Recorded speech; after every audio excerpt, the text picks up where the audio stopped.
Les armes de Dieu, intwaro z'Imana ça pourrait être des paroles, bishobora kuba amagambo, ça pourrait être la prière, ashobora kuba amasengesho, ça pourrait être des actes prophétiques, ashobora kuba ibikorwa by'ubuhanuzi, ça pourrait être même des gestes effectués dans l'esprit. ashobora kuba n'ibikorwa bikozwe mu buryo bwo mu mwuka, Et on voit la puissance de Dieu ukabona rero imbaraga z'Imana faire au-delà de ce que l'on peut faire. bikora hirya y'ibyo umwana w'umuntu ashobora gukora. Chaque fois que Dieu est intervenu dans la vie d'Israël, Igihe cyose Imana yagiye ikora mu buzima bwa c'est Isirayeli, en utilisant des moyens méprisables, yagiye ikoresha uburyo busuzuguritse, en utilisant des hommes faibles. ni ugukoresha ibintantege nke. Alors aujourd'hui, Rero uyu munsi nous devons réapprendre dukwiriye kongera à kwigarurira, avoir confiance, tukiringira, non pas en la force humaine, atari mu mbaraga za mais kimuntu, avoir confiance dans la puissance des armes de ahubwo Dieu. tukiringira intwaro z'Imana. Les armes de Dieu sont invincibles. Intwaro z'Imana ntago zineshwa. Alléluia. Les armes de Dieu peuvent changer ton histoire. Intwaro z'Imana ishobora guhindura amateka Les yawe. armes de Dieu peuvent changer le cours de ta vie aujourd'hui. Intwaro z'Imana ishobora guhindura icyerekezo cy'ubuzima bwawe. Les armes de Dieu sont puissantes Intwaro z'Imana ni par la z'imbaraga vertu de Dieu. mu Mana. Intwaro z'Imana. Tuza kuvuga intwaro z'Imana. Mu Kinyarwanda, mu Gifaransa twavuze amagambo menshi tuza kuyasobanura. Ne sous-estimons pas les armes de Dieu. Nidusuzugure intwaro z'Imana. Kuko kenshi Satani ashaka ko tutamenya imbaraga z'intwaro z'Imana. Pourquoi est-ce que Dieu parle des armes? Kubera iki Imana ivuga ku ntwaro? Amen. Amen. Alléluia. Amen. Hein, lorsque nous lisons Éphésiens chapitre 6, verset 10, hein, jusqu'au verset 11, on nous parle des armes de Dieu. Iyo dusomye Abefeso 6:10-12 tubonamo intwaro z'Imana. 12, ça parle des ennemis que nous combattons. Ku 12 avuga 10, 11, vite, 10, 11, vite. 10-11. Ibisigaye mukomerere mu mwami no mu mbaraga z'ubushobozi bwe bwinshi, mwambare intwaro zose z'Imana kugira ngo mubashe guhagarara mudatsinzwe n'uburiganya bwa Satani, kuko tudakirana n'abafite amaraso n'umubiri, ahubwo dukirana n'abatware n'abafite ubushobozi n'abategeka isi y'umwijima n'imyuka mibi y'ahantu ho mu ijuru. Amen. Amen. Amen. Alléluia. Amen. La raison est simple. Impamvu irumvikana. Fortifiez-vous dans le Seigneur Mukomerere mu mwami et par sa force toute puissante. no mu mbaraga z'ubushobozi bwe bwinshi. Pourquoi est-ce que Dieu parle de nous fortifier en lui? Kubera iki Imana ivuga ko dukwiriye gukomerera muri we? Pourquoi? Kubera iki? C'est parce que Nuko il y a un combat à mener. hari intambara y'urugamba dukwiriye kurwana. La vie elle-même est un combat Ubuzima ubwabwo ni intambara, de tous les jours. intambara ya buri munsi. Alors, la vie chrétienne, Rero ubuzima bwa Gikristo alors, ça devient un combat alors à un autre niveau. wita iba intambara rero yo mu rundi rwego. Alors, puisque être chrétien Rero kuko kuba umukristo ou être peuple de Dieu cyangwa kuba ubwoko bw'Imana ou être enfant de Dieu cyangwa kuba umwana w'Imana ou être serviteur de Dieu, servant de Dieu, cyangwa kuba umukozi w'Imana, ça nous engage impérativement dans une guerre spirituelle. bituma rero tuhita twinjira mu ntambara yo mu mwuka. Alors, qui dit guerre, Rero iyo uvuze intambara dit les armes et les armées. uhita wumva rero intwaro n'ingabo. Dieu ne parlerait pas de ses armes Imana ntabwo ivuga ku ntwaro zayo s'il n'y avait pas de guerre. niba nta ntambara iriho. Alléluia. Amen. Si tu es chrétien là Niba uri umukristo et tu n'es pas conscient de cette guerre, ukaba utazi ko hari iyo ntambara, déjà tu es déjà dans les filets de l'ennemi. birumvikana ko uri mu nshundura z'umwanzi. Amen. Amen. Donc, Jésus-Christ, Rero Yesu Kristo lorsqu'il nous appelle, yo aduhamagaye, il nous appelle dans ses batailles. aduhamagara kugira ngo twinjire mu rugamba rwe. Les batailles sont les différentes étapes de la guerre. Urugamba ni ibyiciro bitandukanye by'intambara. Donc la guerre a plusieurs étapes. Bivuga ngo intambara ifite ibyiciro bitandukanye. Par exemple, la Deuxième Guerre mondiale. Urugero, intambara ya kabiri y'isi. elle a eu plusieurs étapes. yagize ibyiciro bitandukanye. Dans les premières étapes, Mu byiciro bya mbere l'Allemagne nazie semblait gagner la guerre. ubudage bw'abanazi byagaragara ko byatsinze urugamba, Mais par après, ariko nyuma au fur et à mesure que la guerre avance, uko urugamba rwajyaga imbere, depuis 1939 jusqu'à 1945, uhereye mu 1939 jusqu'à 1945, kugeza muri 1945 il y a eu plusieurs étapes. habayeho ibyiciro byinshi. À un certain moment de la guerre, Mu gihe runaka y'intambara, à un stade donné de la guerre, mu gihe runaka mu ntambara, alors la guerre a changé intambara de cours. yahinduye icyerekezo. Alors l'Allemagne nazie qui avait le dessus Rero ubudage bw'abanazi bwari bufite semblait avoir le dessus. bwagaragara ko aribwo bufite intsinzi. Alors la situation a basculé Rero ibihe birahinduka en faveur des alliés. ku barwanaga n'ubudage. Ça veut dire les États-Unis et leurs alliés, les pays européens, etc.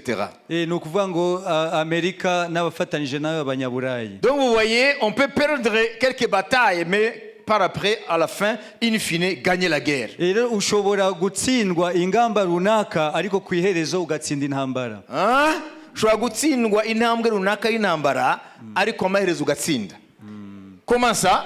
Gute? C'est quand tu as la détermination Ni igihe wiyemeje et tu as la persévérance. ukaba ufite gushikama. Donc nous sommes engagés dans une guerre Rero spirituelle. twinjiye mu ntambara y'umwuka Parce que le royaume de Dieu est en guerre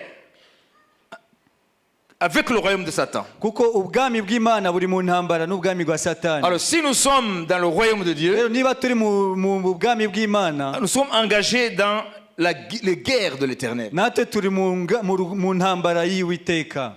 Alors Dieu a prévu des armes pour nous. Rero Imana yaduteganyirije intwaro. Mais malheureusement, ce ne sont pas des armes comme les autres armes que nous connaissons. Ikibabaje ntago ari nk'izindi ntwaro dusanzwe tuzi. Donc premièrement, notez ceci. Icya mbere mwandike iki.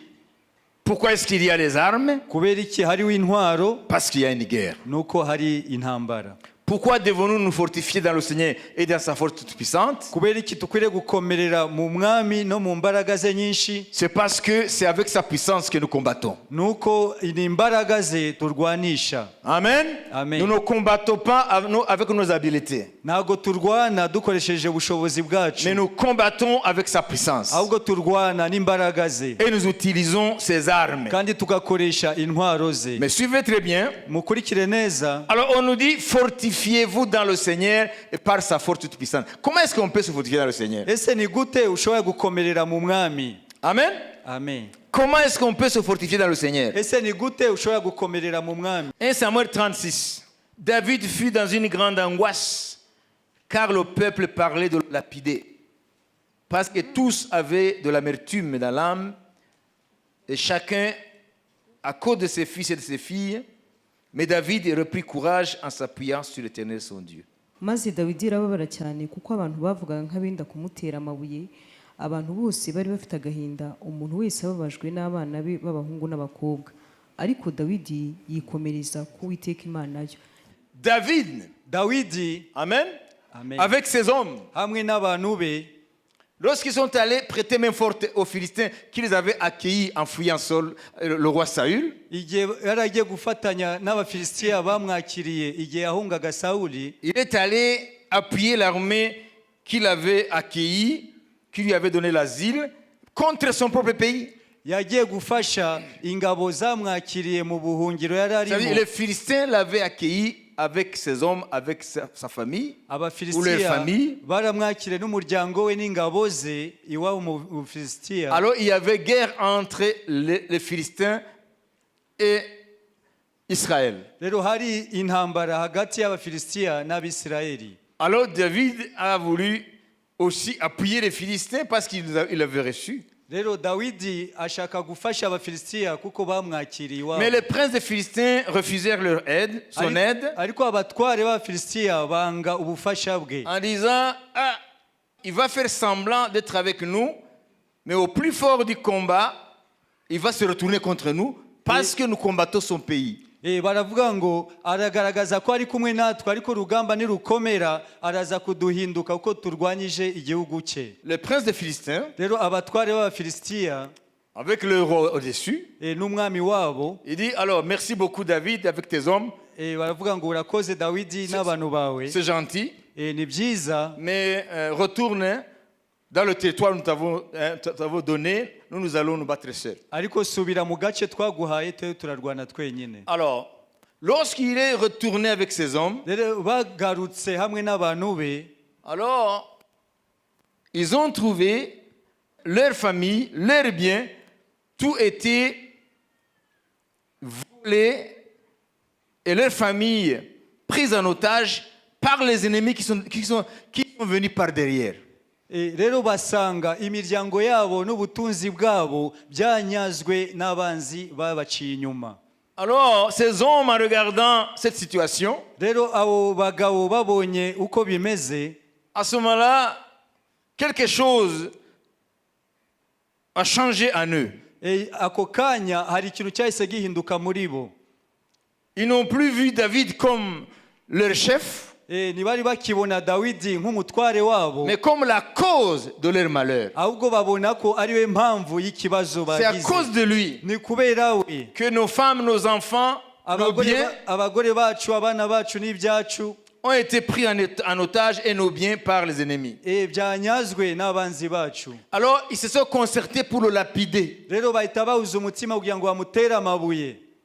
Pendant qu'ils étaient sur le point de le lapider, Mu gihe bari bagiye kumutera amabuye, David était seul Dawidi yari wenyine contre tous ces hommes ahanganye n'abo bantu bose, qui d'habitude lui vouaient un respect sans faille. kandi ubusanzwe baramubahaga mu buryo bugaragara. Alors la Bible dit, Bibiliya iravuga ngo dans cette situation, muri ibyo bihe David ne perdit pas courage. Dawidi ntiyacika intege. Amen. Amen. Ces hommes avaient l'amertume dans l'âme.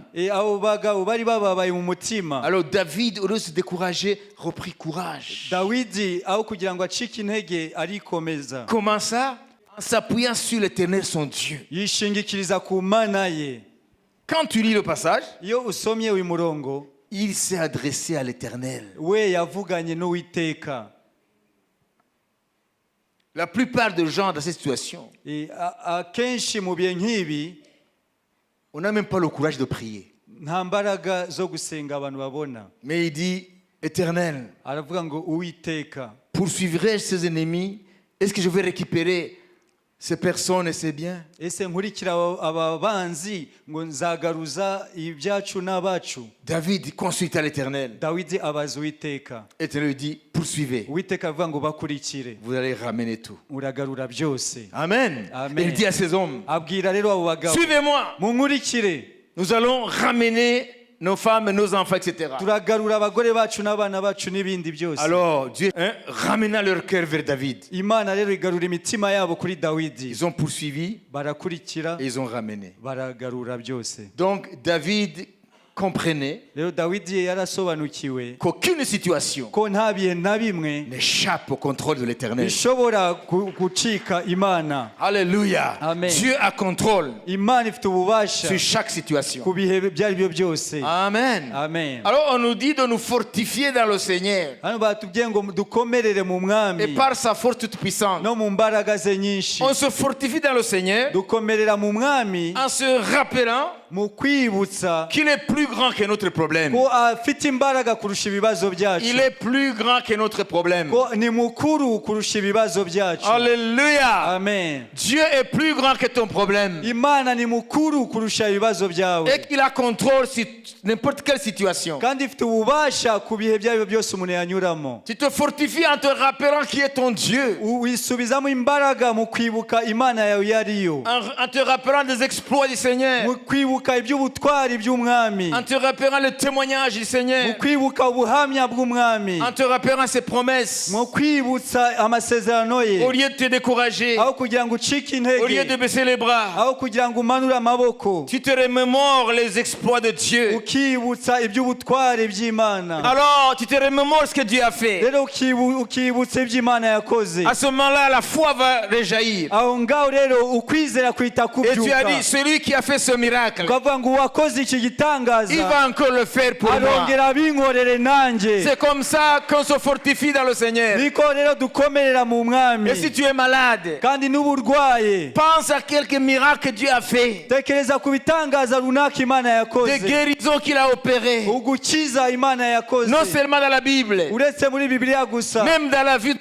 des gens de ton époque. wibuke n'abantu bo mu bihe byawe. Alors à ce moment-là, au lieu de t'encourager aho ngaho rero aho kugira ngo ucike intege, et baisser les bras devant le diagnostic des médecins rero no gucika intege imbere y'ibisubizo by'abaganga en disant qu'on ne peut rien faire, rien du tout, il faut attendre la mort. bavuze ngo ntacyo twashobora hasigaye urupfu, Alors pense au miracle de guérison. tekereza ku bitangaza byo gukira indwara, Rentre dans les promesses de Dieu. ibuka amasezerano y'Imana, Pense à quelqu'un d'autre que Dieu a guéri miraculeusement. tekereza ku undi muntu Imana yakijije mu buryo Le bw'igitangaza. Saint-Esprit va recréer la foi en toi. Kawera arahita arema ukwizera muri Et tu wowe, vas vivre le miracle de guérison. urahita ubona igitangaza cyo gukira. Il faut toujours penser aux œuvres de Dieu. ukwiriye igihe cyose kwibuka imirimo y'Imana. C'est comme ça qu'on se fortifie dans le Seigneur. rero niko ugokomerera mu mwami Et par sa force toute puissante. no mu mbaraga ze nyinshi, Au lieu de ruminer des échecs et des échecs. aho kugira ngo ukomeze gutekereza mu bihe byo gutsindwa no Au gutsindwa, lieu de ruminer des choses qui ne t'encouragent pas dans la foi. aho gutekereza ku bintu biguca intege mu kwizera. Les gens sont tellement remplis d'amertume que la foi n'a pas de place dans leur vie. abantu buzuye ubusharire muri bo ku buryo ukwizera nta mwanya gufite mu mitima yabo. Et le Saint-Esprit s'éloigne d'eux. Mwuka wera rero akaba kure yabo. Il faut te fortifier dans le Seigneur ukwiriye kwikomeza mu mwami et par sa force toute no mu puissante. mbaraga ze nyinshi. Alléluia. Amen. Rien n'est étonnant de sa part. nta na kimwe gitangaje imbere ye, Rien n'est trop grand pour lui. nta na kimwe gihambaye imbere ye, Aucune porte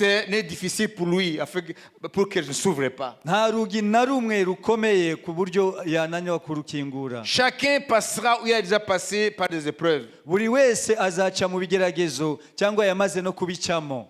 Individuellement, umuntu ku giti cye, il y aura toujours des épreuves dans la vie. igihe cyose mu buzima hazabaho ibigeragezo. Il n'y a qu'une seule façon de pouvoir s'en sortir. uburyo ni bumwe gusa kugira ngo ubisohokemo. Il faut te fortifier dans le Seigneur ukwiriye gukomerera mu mwami et par sa force toute puissante. no mu mbaraga ze nyinshi. Dieu n'échoue jamais Imana ntijya inanirwa, et il n'échouera jamais. nta n'ubwo izigera inanirwa. Alléluia. Amen. Et puis, il faut éviter ce piège rero ukwiriye kwirinda uyu mutego de rejeter tes déboires, tes échecs sur quelqu'un d'autre. no gufata Uzirinde umutego iyo uri mu bibazo gutangira gushaka nyirabayazana. Faut éviter ça. ibyo ukwiriye kubyirinda. Ça, c'est une stratégie du diable. buriya ni uburiganya bwa Satani. Amen. Amen. Le problème arrive dans la maison. ikibazo kije mu rugo, Au lieu de voir le problème aho kugira ngo uhange amaso icyo kibazo et le regarder, tous ensemble, les membres de la famille, regarder le problème avec les yeux de la foi, no kureba icyo kibazo nk'abagize umuryango mukabirebesha amaso yo kwizera, vous commencez maintenant à vous rejeter le tort. rero mugatangira gutungana intoki. Nimba banki ishaka guteza umuntu ari inzu ni kubera wowe. Wowe n'umugabo arabwira umudamu ati ntabwo ubizi ko nakubwiye ngo tubanze twihangane. Umugabo nawe ati yewe none nimba n'abana ari bakuru nabo bakinjira, none mugatangira rero dayimoni itangira rero kubagonganisha. Plus vous vous chamaillez, uko mukomeza guhangana, plus la situation devient catastrophique. niko rero bikomeza kuba bibi kurushaho. Devant un problème dans la vie, imbere y'ikibazo, ce qu'il faut éviter, icyo mukwiriye kwirinda, il faut éviter de chercher le bouc émissaire. mukwiriye kwirinda uwo mubihirikaho. Il faut dire oui, le problème est là mukwiriye kuvuga ngo yego ikibazo kirahari et il doit absolument être résolu. kandi icyo kibazo kikwiriye kubonera umuti. En tant qu'enfant de Dieu, rero nk'abana b'Imana il y a Dieu. hari Imana. Alors tu te fortifies dans le Seigneur. rero ukikomeza mu Mana, Et après, quand tu sortiras de cette situation, rero igihe uzasohoka muri icyo kibazo, là alors tu vas régler le problème de la personne par laquelle le problème est arrivé, afin que vous puissiez vous réconcilier et éventuellement lui donner du pardon. rero aho niho muzakemura cya kibazo wabaye intandaro y'icyo kibazo ku buryo muzanasabana imbabazi. Mais si tu commandes c'est celui-là, icya mbere ntabwo ikibazo kivaho.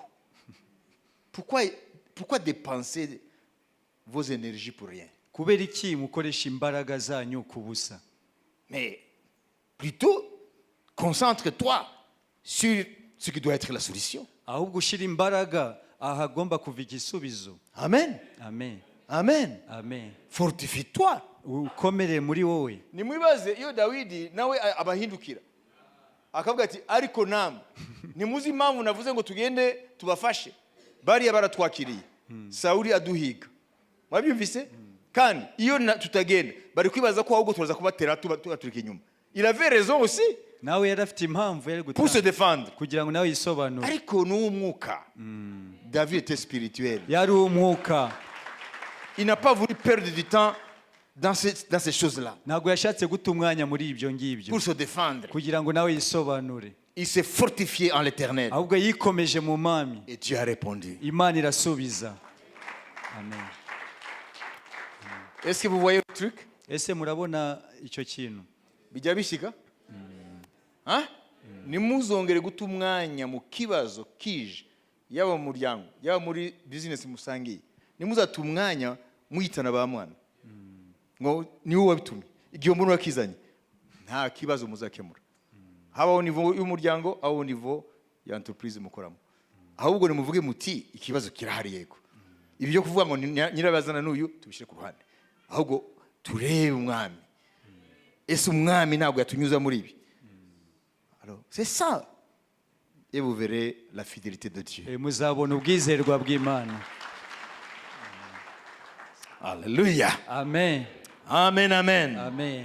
Alors, Dieu lui-même nous donne ses armes. Imana yo ubwayo iduha intwaro zayo. Là, 6:11, on nous dit, revêtez-vous de toutes les armes de Dieu afin de pouvoir tenir ferme contre les du diable.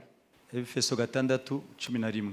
mwambara intwaro zose z'Imana kugira ngo mubashe guhagarara mudatsinzwe n'uburiganya bwa Satani. Amen. Est-ce que la Bible nous dit, revêtez-vous de vos armes? ese Bibiliya yavuze ngo mwambare intwaro zanyu? Revêtez-vous des armes de Dieu. mwambare intwaro z'Imana. Donc les armes de Dieu uvuga ngo intwaro z'Imana sont différentes des armes humaines. zitandukanye n'intwaro z'abantu. En nature mu miterere yayo et en puissance. no mu mbaraga zayo. Nous allons le voir. turaza kubibona. Écrivez cela. ibyo mubyandike. Les armes de Dieu intwaro z'Imana sont différentes ziratandukanye de celles des hommes n'iz'abantu en nature, mu miterere yazo, par leur nature mu miterere yazo et par sa puissance. n'imbaraga zazo Ou par leur puissance. cyangwa imbaraga Ce zazo. sont des armes. ni intwaro. Jusqu'au verset 18. ugeze ku murongo wa 18 Pour que nous puissions aller vite. kugira ngo twihute. ibisigaye mukomerere mu mwami no mu mbaraga z'ubushobozi bwe bwinshi, mwambare intwaro zose z'Imana kugira ngo mubashe guhagarara mudatsinzwe n'uburiganya bwa Satani, kuko tudakirana n'abafite amaraso n'umubiri, ahubwo dukirana n'abatware n'abafite ubushobozi n'abategeka iyi si y'umwijima n'imyuka mibi y'ahantu ho mu ijuru. Nuko rero mutware intwaro zose z'Imana kugira ngo mubashe gukomera ku munsi mubi, kandi murangije byose mubashe guhagarara mudatsinzwe. Muhagarare mushikamye mukenyeye ukuri, mwambaye gukiranuka nk'icyuma gikingira igituza, mukwesa inkweto arizo butumwa bwiza bw'amahoro bubiteguza, kandi ikigeretse kuri byose mutware kwizera nk'ingabo, ariko muzashoboza kuzimisha imyambi ya wa mubi yose yaka umuriro. Mwakire agakiza kabe ingofero, mwakire n'inkota y'umwuka ariyo jambo ry'Imana. Musengeshe umwuka iteka mu buryo bwose bwo gusenga no kwinginga, kandi kubw'ibyo mugumye rwose kuba maso, musabira abera bose. Amen. Amen. Amen. Amen. Là, nous avons la liste des armes de Dieu. hano dufite urutonde rw'intwaro z'Imana. Disons les principales armes de Dieu. nizo ntwaro z'ingenzi z'Imana. Alléluia. Amen. Donc tu as la liste là-bas. hano dufite urutonde. Parmi ces armes, il y a les prières. muri izi ntwaro harimo amasengesho. Amen. Amen. Alléluia. Amen. Voilà pourquoi nous tenons à ce que toute l'Église entre, ne fût-ce qu'une fois le mois, dans la prière collective communautaire. niyo mpamvu twakomeje guhagarara kugira ngo itorero buri kwezi twese dufatanije tuba imbere y'Imana icyumweru cyose. Vous avez compris ici où il est dit 13, il est dit ku murongo wa 13 afin de pouvoir résister dans le mauvais jour. C'est quel jour? kugira ngo muhagarare ku munsi mubi. Ni uwuhe munsi? C'est quel mauvais jour? Ese ni uwuhe munsi mubi? Hein? Ça veut dire chaque enfant de Dieu. Bivuga ngo buri mwana w'Imana, Satan dans son agenda Satani muri gahunda ye a prévu un jour particulier pour t'attaquer. yateganije umunsi wihariye kugira ngo agutere. Le mauvais jour, c'est le jour où Satan nous attaque. Umunsi mubi ni umunsi Satani adutereraho. Ça veut dire chacun aura ses mauvais jours. Bivuga ngo buri wese azagira umunsi we mubi. C'est quand les choses vont de travers. Ni igihe ibintu bizaba byataye umurongo. C'est quand les hommes se lèvent contre toi. Ni igihe abantu baguhagurukiye. C'est quand le défi financier toque à ta porte. Ni igihe ibibazo by'amafaranga biguhagurukiye mu rugo. C'est lorsque ta santé commence à te causer des problèmes. Ni igihe amagara yawe aguteje ibibazo. Hein? C'est lorsque la mésentente commence à entrer dans ton équipe. Ni igihe kutumvikana bije mu itsinda ryawe Ou dans ta maison. cyangwa mu rugo rwawe Parmi les frères. cyangwa mu bavandimwe bawe Parmi les sœurs. cyangwa bashiki bawe. Le mauvais jour, Umunsi mubi pour quelqu'un qui croit en Jésus, kuwizera Yesu c'est le jour de l'épreuve. ni umunsi w'ikigeragezo. Chacun aura ses mauvais jours. Buri munsi azagira iminsi ye mibi. C'est pourquoi tu dois connaître Niyo mpamvu ukwiriye kumenya que Dieu a prévu des armes pour toi. ko Imana yaguteguriye intwaro. Maintenant, nous allons voir la nature de ces armes. Hano rero turaza kureba imiterere y'izo ntwaro. Quelle est la nature de ces armes? Ese niye miterere y'izo ntwaro? Alléluia. Amen. Alléluia. Amen. Parce que les armes de Dieu, Kuko intwaro z'Imana humainement parlant, mu buryo bwa kimuntu elles semblent être insignifiantes. zisa nkaho nta mbaraga zifite. Elles semblent être des armes inoffensives. Zisa nkaho zidafite ubushobozi. Alléluia. Amen.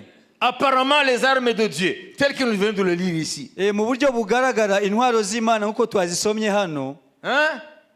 Ça semble être zisa nkaho insignifiantes, nta bushobozi, inopérantes, zitabasha gukora, sans puissance, nta mbaraga zifite, sans force, nta mbaraga, inactives. ntago zishobora gukora. Mais attention, Ariko mwitonde, les armes de Dieu, intwaro z'Imana nous allons le voir. turaza kubibona. Apparemment, Ku bigaragara elles sont insignifiantes, zisa nkaho nta bushobozi, mais elles renferment en elles-mêmes, ariko muri zo en Dieu, mu Mana, alléluia, amen, une puissance inégalée. harimo imbaraga zitagereranywa. Elles sont dangereusement létales. Ni imbaraga zihambaye zishobora no kwica. Lorsqu'on dit les armes létales, ce sont des armes mortelles. Iyo bavuze intwaro muri ubwo buryo ni intwaro zica. Les armes de Dieu sont mortelles dans le camp de Satan. Ni intwaro zica mu nkambi ya Satani. Alléluia. Amen. Mais humainement parlant, Mu buryo bwa kimuntu elles sont insignifiantes. ubona ntacyo zivuze. Lorsqu'on nous voit en train de prier toute une semaine, Iyo umuntu ari gusenga icyumweru cyose, lorsqu'on nous voit prier toute une semaine, iyo batubonye turi gusenga icyumweru cyose, c'est comme si nous sommes en train de perdre notre temps ni nkaho turi guta umwanya wacu devant un homme de chair et de sang. imbere y'umuntu w'inyama n'amaraso. Mais ces prières, Ariko ayo en tant masengesho qu'armes de Dieu, n'intwaro nous y'Imana allons le voir. turaza kuyibona. Si elles sont faites en Dieu, Niba koko akozwe mu Mana, alléluia, Amen, elles sont dangereusement nuisibles aux démons. afite imbaraga mu nkambi y'abadayimoni. Alléluia, Amen. alléluia, Amen. alléluia. Amen. Pourquoi? Kubera iki? Parce que c'est écrit dans 1 Corinthiens. Il faut le savoir. Uko byanditse mu Bakorinto ba mbere Chapitre 1er, verset 27-28. igice cya mbere Ça, c'est un verset à connaître. umurongo wa 27. ahubwo Imana yatoranije abaswa bo mu isi ngo ikoze isoni abanyabwenge, kandi yatoranije ibinyantege nke byo mu isi ngo ikoze isoni ibikomeye, kandi n'ibyoroheje byo mu isi n'ibihinyurwa n'ibitariho Imana yarabitoranije ngo ihindure ubusa ibiriho. Amen. Amen. Amen. Dieu a choisi les choses faibles du monde Imana yatoranyije ibinyantege nke byo mu isi. La prière, elle est apparemment faible et signifiante. Amasengesho mu buryo bugaragara nta mbaraga ntacyo asobanuye. La proclamation de la parole de Dieu par la foi, ça semble être du pipeau, ça n'a pas de force. Ukwatura amagambo y'Imana bigaragara ko nta mbaraga bifite. Mais il a choisi les choses faibles du monde pour confondre les fortes. Ariko yatoranyije ibinyantege nke kugira ngo ikoze isoni iby'imbaraga. Et Dieu a choisi les choses viles du monde et celles qu'on méprise. Parce que les armes de Dieu, on les méprise. Intwaro Quand on n'est z'Imana, pas spirituel, on les méprise. iyo umuntu atari umwuka asuzugura intwaro z'Imana. Mais pourquoi prier? Kubera iki umuntu akwiriye gusenga? Pourquoi jeûner? Kubera iki umuntu akwiriye kwiyiriza? Même dans la maison de Dieu, il y a des gens qui pensent comme ça. No mu nzu y'Imana hari abantu batekereza gutyo. Et ils croient à la force des actions des hommes. Bo bizera imbaraga zo gukora kw'abantu. Alors ils disent, mais pourquoi aller passer toute une journée à l'église là? Kubera iki umuntu yamara umunsi wose mu rusengero? Attention! Mwitonde. Satan sait très bien Satani arabizi neza que les armes de Dieu, ko intwaro z'Imana quoique méprisables aux yeux des hommes, nubwo zisuzuguritse mu maso y'abantu elles sont puissantes ariko ni iz'ubushobozi par la vertu de Dieu. mu Mana. Nous allons voir ce qu'elles peuvent faire. Turaza kureba ibyo ashobora gukora.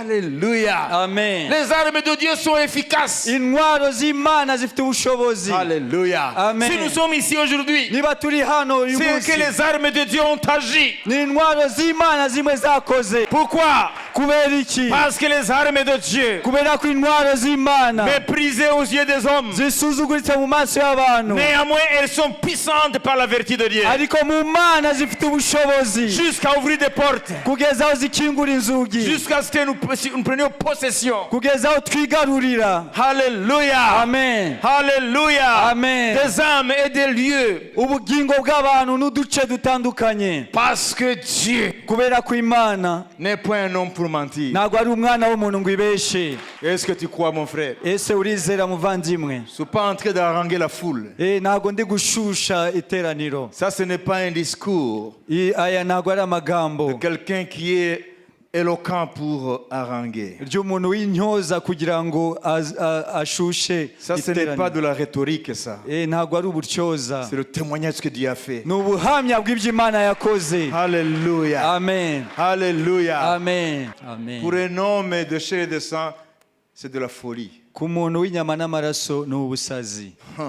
Mais Dieu a dit dans sa parole, Ariko Imana yavuze mu ijambo ryayo, si vous obéissez à ma parole, nimwumvira ijambo ryanjye, si vous marchez dans mes commandements, nimugendera mu mategeko yanjye. Alléluia. Amen. Alléluia. Amen. Vous mangerez les meilleurs produits de la terre. Muzarya ibyiza byo mu gihugu. Amen. Alléluia. Amen. Alors, qu'est-ce qu'on nous apprend ici? Niki twize hano? Dieu a choisi les choses faibles. Imana yatoranyije ibinyantege nke. Les armes de Dieu sont faibles apparemment. Intwaro z'Imana mu bigaragara nta mbaraga zifite, Les choses méprisables. ibisuzuguritse, Mais elles renferment ariko muri zo la puissance créatrice de Dieu. harimo imbaraga zirema z'Imana.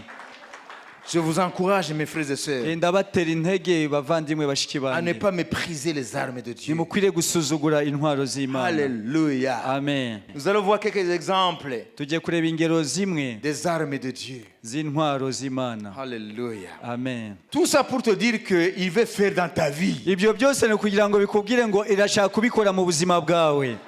Faut pas vous décourager. Ntabwo ukwiriye gucika intege. Alléluia. Amen. Je suis pas en train de vous donner la pensée positive du nouvel âge. Ntabwo ndi kubaha ngo ibitekerezo byiza bishingiye kuri ya myigishirize ya nouvelle âge. Le nouvel âge, Abo bitwa nouvelle âge, New Age in English, new age mu c'est un cyongereza, mouvement qui est né en 1970 aux États-Unis. ni ibintu byahagurutse muri Amerika 1970. muri 70. Quelle est la doctrine du nouvel âge?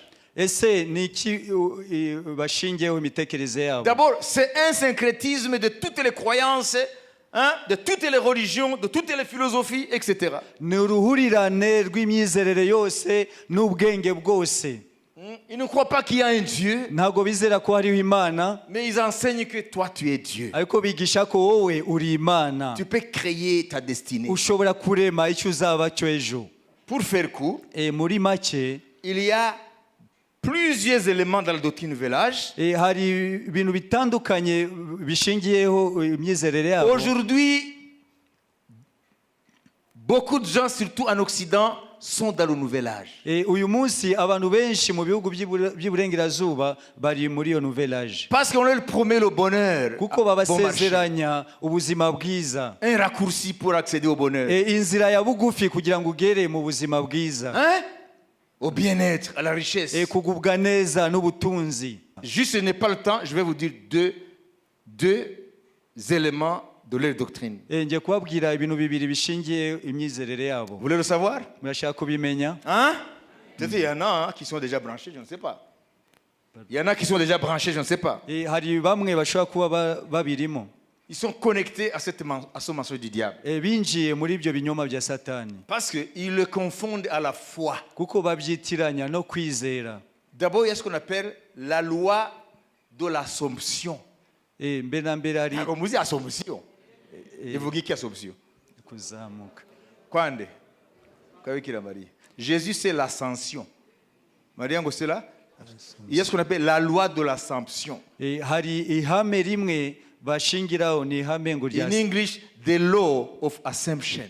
ni ihame ryo kuzamuka. Ça veut dire quoi? Bishatse kuvuga iki? Ça veut dire que Ni ukuvuga ko ce que tu penses, ibyo utekereza, amen, alléluia, amen, tu penses être ceci, ugatekereza kuba ikintu runaka, alors cela deviendra une réalité pour toi. rero ibyo bizahita biba ukuri mu buzima bwawe. Ta pensée crée ta réalité. Ibitekerezo byawe nibyo birema ubuzima ubamo.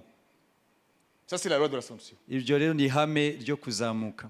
Une autre loi, Irindi hame la loi de l'attraction, ni ihame rya rukuruzi, the law of attraction. ni ihame rya rukuruzi. Ça semble à la loi de l'Assomption, Igiye kusana rya hame mais il y a ryo une kuzamuka, différence. ariko harimo itandukaniro. La loi de l'Assomption, Ihame ryo kuzamuka, tes pensées créent ta réalité. ibitekerezo byawe nibyo birema ubuzima Ce ubamo. qui est important, ce n'est pas ce qui est en dehors de toi, Icy'ingenzi si ikiri hanze yawe, mais en toi. ahubwo muri wowe. Tu es Dieu en toi. Uri Imana muri wowe. Tes pensées créent ta réalité. Ibitekerezo byawe nibyo birema ubuzima Et la uzabamo. loi de l'attraction, Rero iryo hame rya rukuruzi, ce que tu penses, ibyo utekereza,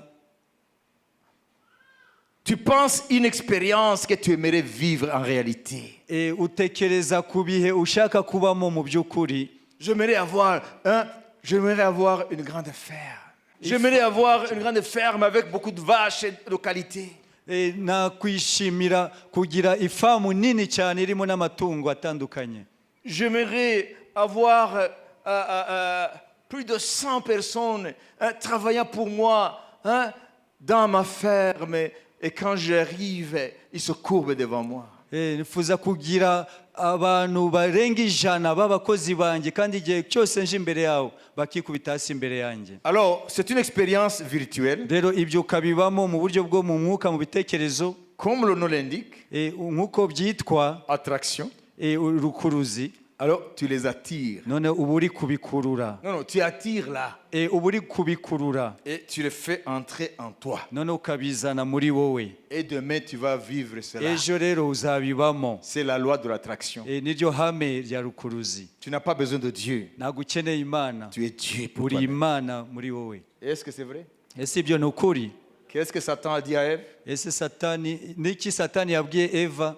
Le Seigneur vous a dit de ne pas manger. Quoi?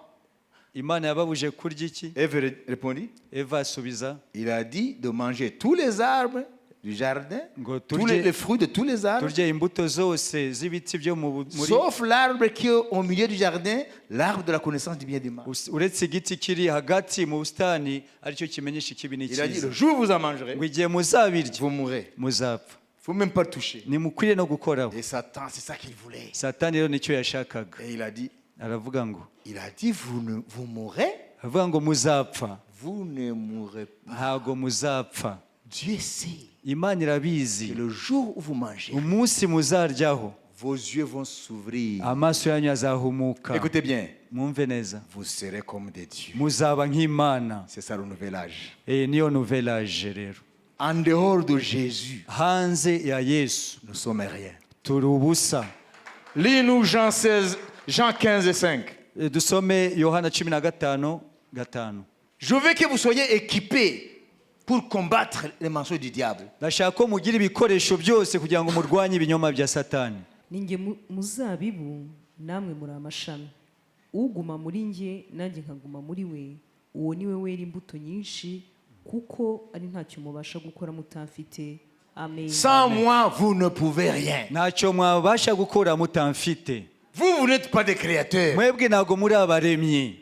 La pensée positive, Ibyo bitekerezo byitwa ngo ni c'est une byiza. bonne chose, Ni byiza mais elle ne crée pas. ariko ntago birema. Et les gens qui s'engagent sur le chemin du nouvel âge Rero abantu bagendera muri iyo mitekerereze ya nouvelle age et commencent à pratiquer ces mensonges, bagatangira rero gushira mu bikorwa À la ibyuma. fin, Ku iherezo ils tombent dans la déprime bahita rero parce qu'ils sont déçus. bahita biheba kuko baba basanga bari Rien n'a été créé. nta na kimwe kigeze kiremeka. La pensée positive, c'est du mensonge. Iyo mitekerereze ngo yitwa ko ari myiza ni ibinyoma. Alléluia. Amen. Alléluia. Amen. Alléluia. Amen. Donc, beaucoup de chrétiens, Rero abakristu à benshi travers le monde, binyuze bo mu ils isi sont piégés baguye mu mutego en croyant que c'est ça la foi. mu kwibwira ko uko niko kwizera. La foi, ce n'est pas la pensée positive. Ukwizera ntabwo ariyo mitekerereze ngo gutekereza ku byiza. La foi est fondée sur la parole de Christ. Ukwizera gushingira ku ijambo rya Kristo. La force de la foi,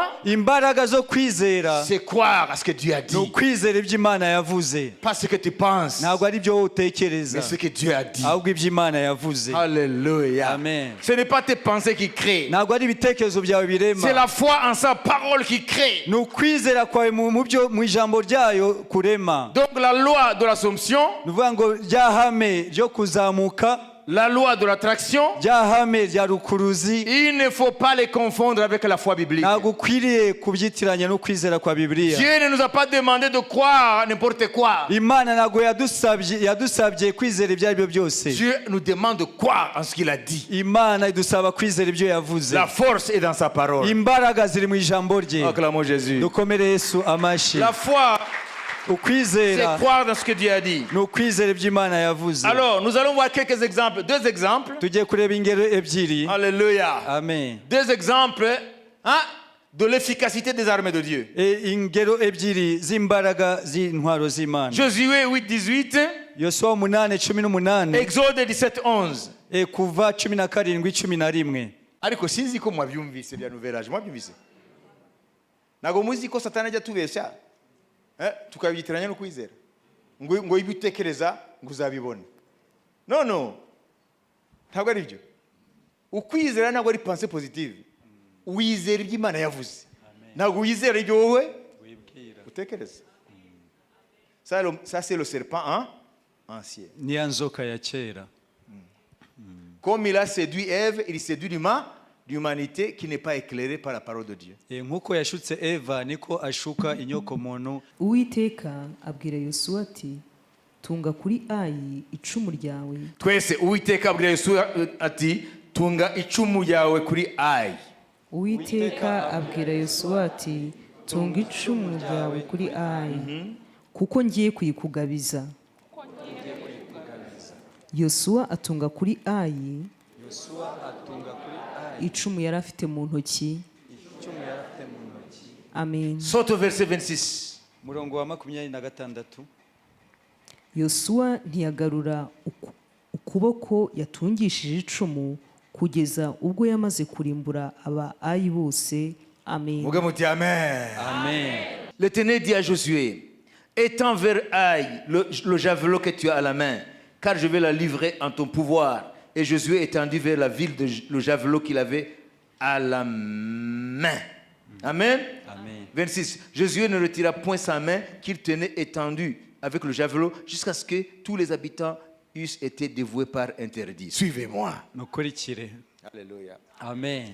Dieu Imana vient de donner à Josué et à son armée imaze guha yosuwa n'ingabo ze. La victoire sur une grande ville puissante avec des vaillants soldats, la ville de Jéricho. Intsinzi ikomeye ku ngabo zikomeye z'i Yeriko. La Bible dit dans Josué 6, Jéricho était barricadé et au sein de Jéricho, Jéricho était gardé par des vaillants soldats. Bibiliya tubwira muri Yosuwa 6 yuko Yeriko wari umurwa ugoswe n'inkike kandi ufite ingabo zikomeye. Mais Dieu a donné la victoire. Ariko Imana itanga intsinzi. Pas parce que Josué était un stratège. Atari uko Yosuwa yari umuhanga mu Pas parce by'intambara. que les Hébreux avaient plus d'armes. Atari uko Abaheburayo bari bafite intwaro nyinshi. Josué a pris Jéricho Ahubwo Yosuwa yafashe Yeriko par les armes de Dieu. binyuze mu ntwaro z'Imana. La foi Ukwizera et la proclamation. no kwatura. Ils ont tourné 7 fois, Barazengurutse inshuro 7. 6 fois sans rien dire. Gatandatu nacyo bacecetse. Alléluia. Amen. Avec les sacrificateurs et l'âge de l'alliance. Rero n'abatambyi n'isanduku Et la y'isezerano. 7e fois, Ku nshuro ya karindwi Dieu a dit vous allez crier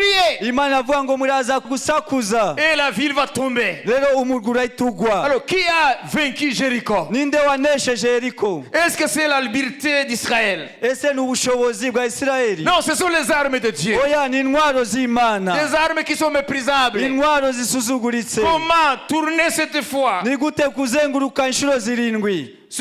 Si on avait des caméras à cette époque-là, Icyo gihe iza kuba hari za kamera muri icyo et gihe qu'on nous montre la vidéo, bakatwereka iyo video, tout ce peuple en train de tourner. ubwo bwoko buzenguruka Le buzenguruka. premier jour, ils rentrent. Umunsi wa mbere bagataha. Le deuxième jour, tout le matin, ils reviennent. Umunsi wa kabiri mu gitondo kare Mais bakahaguruka. avant de voir le résultat, Mbere yo kubona rero ibyavuyemo mais on dira qu'ils sont fous. bavuga ni abasazi. Vas-y, ils sont en train de faire un marathon. Bari gukora karasisi. Alors la 7e fois, Rero inshuro ya karindwi Dieu a dit criez. Imana avuga ngo muzamure amajwi. Il dit, ils ont crié.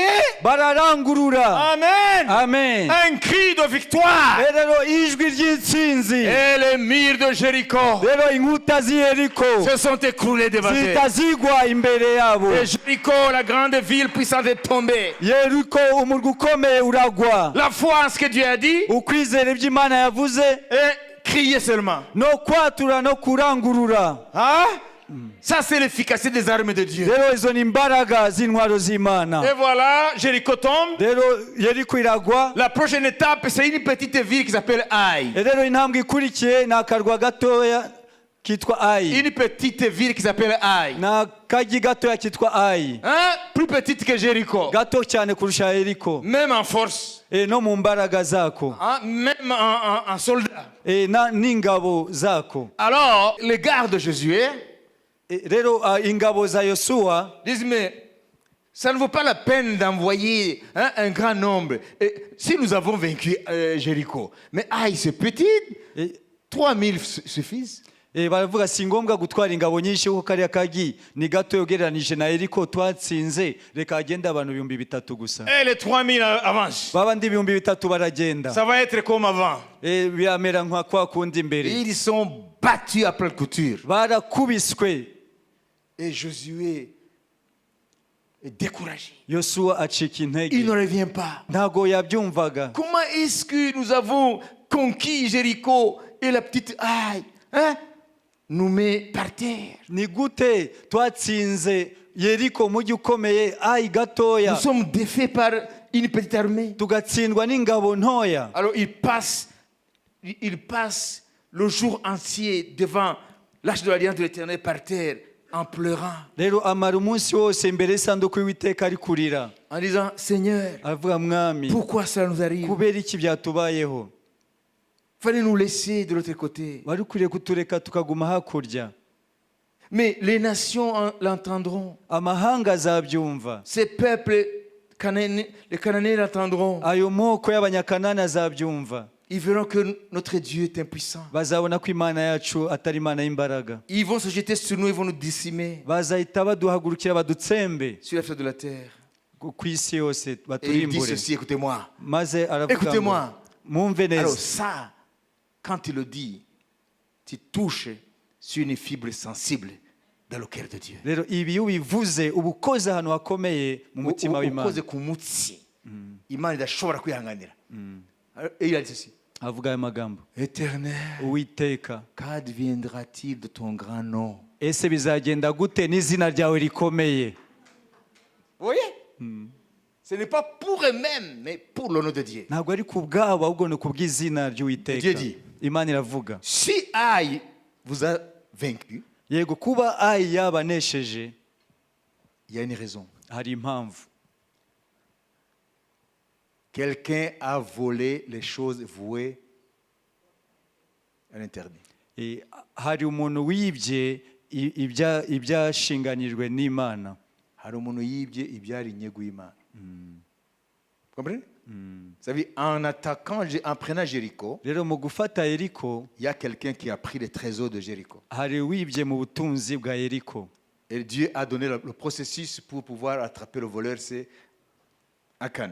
Imana rero ishiraho uburyo bari bufate wa mujura bagwa kuri Akani. Et Dieu, après avoir tué Akan, sa maison et tout, et le brûlé, Akani n'umuryango we, alors ils ont réengagé le combat rero bongera kwitegura intambara, et ils ont gagné la bataille. baranesha iyo ntambara. Mais comment est-ce qu'ils ont gagné la bataille? Rero ni gute banesheje? Ce n'est pas la stratégie qu'ils ont utilisée pour Jéricho. Ntabwo ari bwa buryo bakoresheje i Yeriko. Bref, Muri make, Dieu a dit, Josué, Imana yabwiye Yosuwa, alors ton armée va les prendre par derrière, en embuscade. ingabo zawe zirabatungura inyuma, Toi, reste de l'autre côté. wowe ugume muri uru ruhande, Alors, étends ton javelot wowe tunga icumu ryawe sur la ville. kuri uwo murwa. Vous comprenez? Amen. Il ne bouge pas. Ntabwo anyeganyega. Et quand il a obéi à l'ordre de l'Éternel, Igihe yumviye itegeko ry'umwami, et qu'il a étendu son bras et le javelot sur la ville, agatunga ukuboko kwe na rya cumu kuri Ayi, Aïe a été vaincu. Ayi yaratsinzwe. Comment est-ce que le seul geste de Josué amène la victoire? Rero ni gute icyo kimenyetso gusa Yosuwa yakoze cyazanye intsinzi? Ça fait partie des armes de l'Éternel. Biri mu ntwaro z'Uwiteka. Amen. Amen. Alléluia. Amen. Prenons un exemple pour terminer. Reka dufate urundi rugero mbere ko dusoza. Amalek combat Israël. Abanyamaleki barwanije Isirayeli. Et Dieu dit à Moïse, Imana ibwira Mose, alors il faut combattre Amalek. ukwiriye kurwana Moïse n'Abamaleki. monte sur la montagne Mose ahagarara ku musozi, et Josué va combattre avec son armée Amalek. Yosuwa n'ingabo ze bajya kurwana n'Abamaleki. Lorsque Moïse élevait ses bras avec le bâton de Dieu, Igihe Mose yazamuraga amaboko n'inkoni y'Imana, Israël était fort. Isirayeli yagiraga imbaraga. Et lorsqu'il était fatigué, qu'il descendait les bras, Noneho yananirwa akamanura amaboko, c'est Amalek qui était fort. Amaleki akahita agira Ça veut dire imbaraga. le tempo de la guerre, Rero uko intambara celui qui yagendaga, réglait, écoutez, le rythme de la guerre, rero imiterere y'intambara ce ne sont pas les armées, ntabwo ari ingabo, c'est la position de Moïse. ahubwo ni uburyo Mose ahagaze. Alléluia. Amen. Donc la victoire a été remportée sur Amalek Ni ukuvuga ngo intsinzi kuri Amaleki à cause du geste des bras de Moïse. yavaga uburyo amaboko ya Mose yabaga ameze. Les armes de Dieu, Intwaro ça z'Imana pourrait être des paroles, bishobora kuba amagambo, ça pourrait être la prière, ashobora kuba amasengesho, ça pourrait être des actes prophétiques, ashobora kuba ibikorwa by'ubuhanuzi, ça pourrait être même des gestes effectués dans l'esprit. ashobora kuba n'ibikorwa bikozwe mu buryo bwo mu Et mwuka. on voit la puissance de Dieu. Ukabona rero imbaraga z'Imana Faire au-delà de ce que l'on peut faire. bikora hirya y'ibyo umwana w'umuntu ashobora gukora. Chaque fois que Dieu est intervenu dans la vie d'Israël, Igihe cyose Imana yagiye ikora mu buzima bwa c'est Isirayeli, en utilisant des moyens méprisables. yagiye ikoresha uburyo busuzuguritse, C'est en méprisant des hommes faibles, en utilisant des hommes faibles. ni ugukoresha ibintantege nke. Alors aujourd'hui, Rero uyu munsi nous devons réapprendre dukwiriye kongera kwigarurira, à avoir confiance, tukiringira, non pas à la force humaine, atari mu mbaraga za mais kimuntu, avoir confiance dans la puissance des armes de ahubwo Dieu. tukiringira intwaro z'Imana. Les armes de Dieu sont invincibles. Intwaro z'Imana ntago zineshwa. Alléluia. Amen. Les prières, les actes prophétiques, Amasengesho, ibikorwa by'ubuhanuzi, les gestes sur ordre de Dieu, ou sur l'inspiration de l'Esprit. ibikorwa duhumekewe n'umwuka wera, Les gestes sur ordre de Dieu, ibikorwa dukora, ça veut dire il y a des gestes ou des actes sur l'ordre de Dieu hari ibikorwa dukora cyangwa uburyo dushobora gukoramo ou sous l'inspiration de l'Esprit, tuyobowe n'umwuka wera, ça fait partie des armes de Dieu. ni bimwe mu ntwaro z'Imana, Et ces armes sont puissantes kandi izo ntwaro ni z'imbaraga par la vertu de Dieu.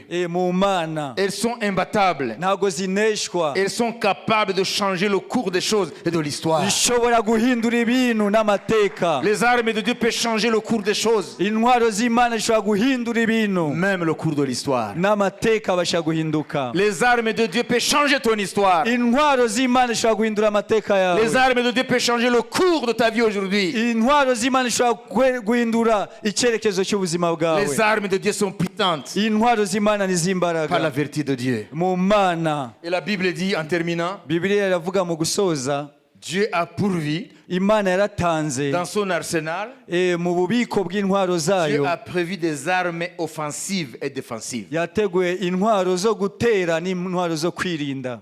Vous savez, parmi le nom de Dieu, Muzi rimwe mu mazina y'Imana, Dieu s'appelle Yahvé Sabaoth, Imana yitwa Yahvé Sabaoth, le Dieu des armées. ni Imana nyiringabo, Yitwa Uwiteka Nyiringabo. Yahvé Sabaoth. Uwiteka nyiringabo, Yahweh Sabaoth, Yahweh Sabaoth, l'éternel des armées, Uwiteka nyiringabo, the Lord of hosts. Uwiteka nyiringabo. Alors une question. Ikibazo, Est-ce que ese Dieu aurait une armée ou des armées? Dieu aurait des armées sans avoir les armes, sans avoir des stratégies? ese Imana yaba ifite ingabo zidafite intwaro n'ubuhanga bw'intambara?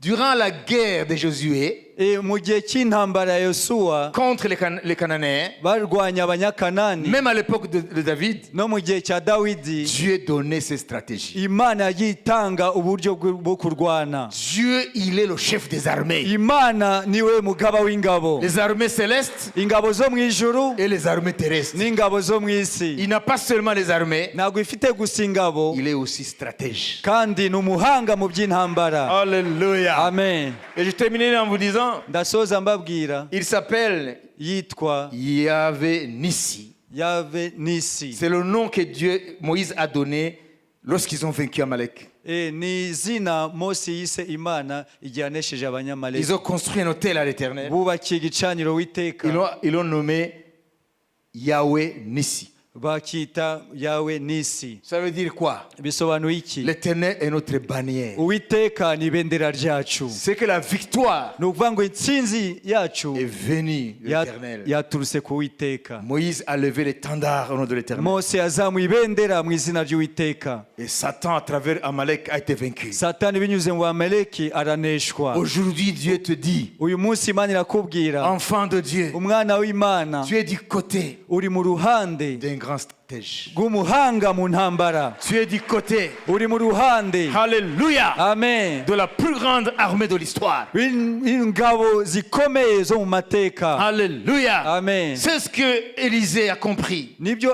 Elisha Il yasobanukiwe. a dit à Géhazi, son serviteur, Yabwiye Gehazi umugaragu we, il a dit ceci en terminant. amubwira dusoza, Ceux qui sont avec nous abari mu ruhande rwacu sont en plus grand nombre ni benshi que ceux qui sont contre nous. kurusha abanzi bacu, Parce qu'il y avait des armées là, kuko hari ingabo aho ngaho. invisibles mais réelles. Zitagaragara ariko zihari. Alors nous allons entrer à partir de demain, Rero uhereye umunsi w'ejo dans une semaine tuzinjira mu cyumweru où Dieu nous appelle aho Imana iduhamagarira d'abord à ne pas sous-estimer ses armes mbere na mbere kudasuzugura intwaro zayo et les utiliser efficacement. no kuzikoresha neza. Dieu va agir Imana iraza gukora conformément à sa parole. bijyanye n'ijambo ryayo. Si tu ne sous-estimes pas ses armes, Niba udasuzugura intwaro zayo, tu verras de quoi Dieu est capable. uzabona ibyo Imana ishoboye gukora.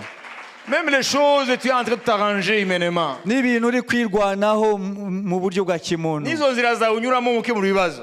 Dieu te regarde et il dit, mais ça, ce sont tes moyens, ce sont tes petites armes là. Imana irakureba ikavuga ngo ni uburyo bwawe, ni udutwaro twa kimuntu. Dieu appelle ça du bricolage. Imana ivuga ngo No gutekinika. no gutekinika. Hein? Utilise les armes de Dieu. Koresha intwaro z'Imana. Tu verras qu'elles sont puissantes Uzabona ko ari z'imbaraga par la vertu de Dieu. mu Mana Jusqu'à renverser les forteresses. kugeza aho zikubita hasi ibihome. Alléluia. Amen. Alors, je termine en te disant, Ngiye gusoza nkubwira ces armes sont efficaces. intwaro zawe zifite ubushobozi. Alléluia. Amen. Rien ne résiste aux armes de Dieu. nta na kimwe gihagara imbere y'intwaro z'Imana Si elles sont utilisées efficacement niba koko zikoreshejwe neza par des personnes zigakoreshwa n'abantu qui sont sanctifiées bejejwe et qui ont la foi, bafite kwizera, rien ne résiste. nta na kimwe kibahagara imbere. La vie peut changer ubuzima bubasha de guhinduka fond en comble bwose bugahinduka par les armes de Dieu. n'intwaro z'Imana. Alléluia. Amen.